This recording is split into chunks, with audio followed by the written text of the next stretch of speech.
Muona jamaa mmoja huwa ananiigiza, sijui ndio huyu. Hebu nimpe basi azungumze kidogo nione kama kweli sauti zinafanana.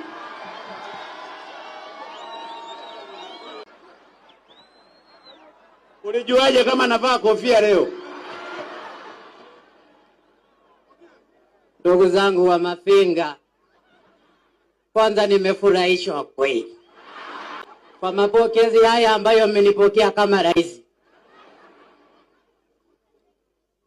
Mbunge wenu wa Mafinga mjini amezungumza mambo mengi, na nilikuwa nikimsubiria bwana nani huyo, bwana Mahmudu Mgimwa asingezungumzia barabara ile ya Mfindi, ningenyang'anya koti nikaenda nalo Mdaburu.